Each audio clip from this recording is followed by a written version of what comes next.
আমাদের বাড়ির থেকে মাত্র 2 মিনিট দূরে একটা মোমোর দোকান, ভীষণ বিখ্যাত, অনেক দূর দূর থেকে লোক আসে মোমো খেতে। আর এটার নাম হচ্ছে মোমো কুইন। আমি এখানে কোনোদিনও খাইনি, আর আমি তো ছাড়া 2 দিন এসছি, আমাদের বাড়ির লোক এখানে কোনোদিনও খাইনি। তাই আজকে ভাবলাম এখানের মোমোটা একটু ট্রাই করবো। আর এখানে কিন্তু প্রচণ্ড ভিড় হয়, তো আমরা তো 2 প্লেট চিকেন স্টিম মোমো নিয়ে চলে আসলাম চাউমিনের দোকানে, কারণ আমার বোন না মোমো খায় না, তো ওর জন্য নিচ্ছি চাউমিন, আর ও চিকেন চাউ নিয়েছিল।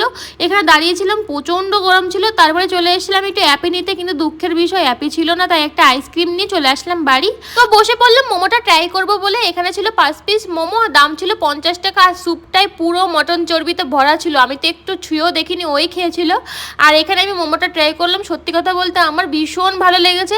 মোমোর ভিতরে যেরকম ভরপুর চিকেন ছিল, বাইরেটা ছিল সেরকমই পাতলা, তাই ভাবি এত লোক এখানে কেন আসে। আর আমার বোন না এদিকে রাখছিল হনুমানজিকে, আর ওনা দেখাতেই চায় না, বলে যে দেখে কে কি বলবে। তো দেখো, ভালো তো শেষ নেই, কিন্তু আমার কাছে ওরাকাটাই সব থেকে বেস্ট লাগে। তোমাদের কেমন লাগলো বলো তো।